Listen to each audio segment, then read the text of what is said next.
باللہ من الشیطان الرجیم بسم اللہ الرحمن الرحیم۔ تو اب یہ یتیم محتاج و مسکینوں کی مدد کرنی ہے۔ دو چیزوں کا اللہ کہہ رہے ہیں پرہیز کریں، جھگڑا اور فساد زمین پہ پھیلانے والوں کو اللہ پسند نہیں کرتا ہے، اس وجہ سے پھر اللہ برکتیں اٹھا لیتا ہے، رزق کی تنگیاں آتی ہیں۔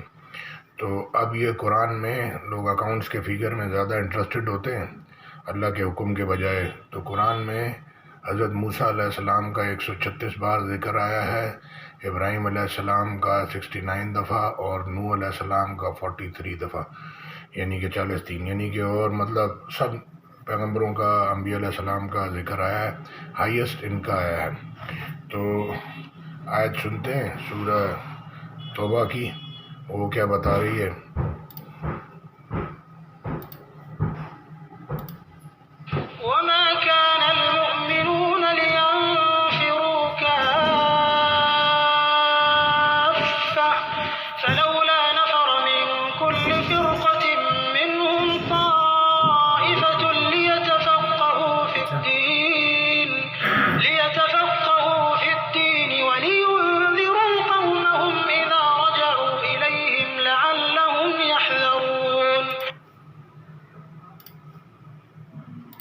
اور یہ تو ہو نہیں سکتا کہ مومن سب کے سب نکل آئیں، تو یوں کیوں نہ کیا کہ ہر ایک جماعت میں سے چند اشخاص نکل جاتے تاکہ دین کا علم سیکھتے اور اس میں سمجھ پیدا کرتے، اور جب اپنی قوم کی طرف واپس آتے تو ان کو ڈر سناتے تاکہ وہ حذر کرتے۔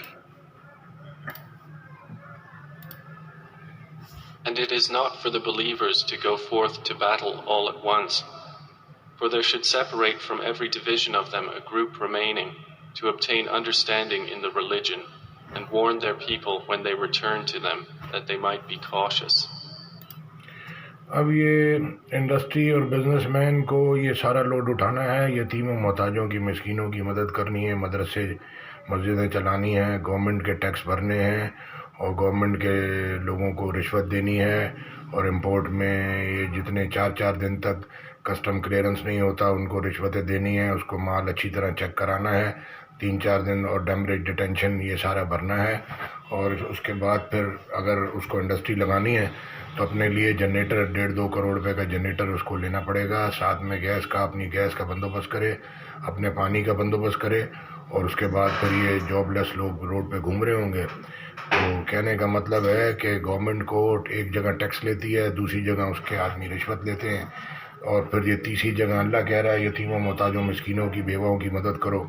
پھر ہمارا جو سرکل ہے وہ اپنے ماں باپ، بہن بھائی، بیوی بچے، بس ہماری سوچ یہاں تک ہے۔ تو ہم ابھی تک قرآن کے مطلب ایک پاؤ کو بھی نہیں ہم پہنچے، یعنی کہ ماں باپ، بہن بھائی، رشتہ داروں کی مدد کرنی۔ تو جو بہن بھائی کسی کے پیسے والے ہیں تو وہ پیسہ دبا کے وہ بیٹھا ہوا ہے، اور ان کو چلر مدد دے کے وہ بڑا احسان کرتا، میں نے تمہاری یہ کی، میں نے تمہاری مدد کی۔ قرآن میں اس کا ذکر ہے، اگر آپ اس کو نہیں کریں گے تو اللہ نے کسی کو غریب، کسی کو امیر ٹیسٹ کے لیے بنایا ہے، اللہ آپ کا کام، کاروبار، صحت سب چھین لے گا۔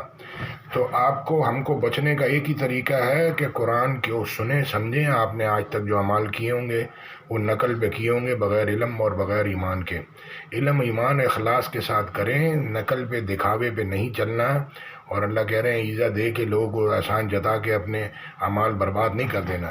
آیت میں ساتھ میں اٹیچ کر دوں گا، جزاک اللہ خیر۔ تو یہ بہت برا حال ہے، یہ گٹروں پر بجلی نہیں ہے، پانی نہیں ہے، گیس نہیں ہے، اور راستے میں کوئی ٹریفک میں کوئی راستہ ہی نہیں دیتا، تو یہ کیسے ہم کام کریں گے؟ دبئی، سعودیہ، کدھر سے کدھر نکل گیا، اور ہم ابھی تک روڈ اور یہ برج اور یہ نالے اور اسی میں پھنسے ہوئے ہیں، کچرا ہی نہیں اٹھایا جا رہا۔ جزاک اللہ خیر۔ السلام علیکم ورحمۃ اللہ۔ پرانی جنریشن کو چاہیے کہ نئی جنریشن کے لیے کوئی روڈ صاف کر کے جائے تاکہ ان کو پیچھے تکلیف نہ ہو، اور ان کو قبر میں اس کا اجر ملتا رہے۔ کوئی دین کا علم لے کے آگے دے کے جائے تاکہ اس کو اجر ملتا رہے۔ یہ روڈ اور برج سے اجر نہیں ملے گا، وہ بھی یہ گورنمنٹ کا ٹیکس کا پیسہ ہے، وہ بھی پور جنریشن، یہ پور نیشن کا پیسہ ہے۔ یہ 22 کروڑ عوام ہے، پہلے یہ ووٹ دیتی ہے، اس کے بعد پھر رشوت دیتی ہے، پھر ٹیکس دیتی ہے، پھر ان کو نہ علم دینے والا کوئی راستہ بتانے والا ہے، نہ لیڈر لوگ علم لیتے ہیں، راستہ بتاتے ہیں، نہ نیشن لیتی ہے، تو کوئی کسی کو بتاتا ہی نہیں ہے۔ اپنی نماز، اپنا کاروبار، یہی دین ہے، ایسا نہیں ہے۔ دین سیکھنا ہے، خود بھی عمل کرنا ہے، لوگوں کو بتانا ہے، یہ پورا علم ہے، اور یہ پورا اس کا پورا عمل ہے۔ ایسا نہیں ہے کہ اپنا گھر بار اپنے بیوی بچے بس باقی رشتہ دار بھوکے مر رہے ہوں تو کبھی ان کو دے دو اور بڑا احسان جتاؤ. جزاک اللہ خیر. السلام علیکم ورحمۃ اللہ. جب قرآن پڑھا جائے تو خاموش رہو اور توجہ سے سنو تاکہ تم پہ رحم کیا جائے. یہ بیماریاں بھی اسی لیے آتی ہیں. السلام علیکم ورحمۃ اللہ.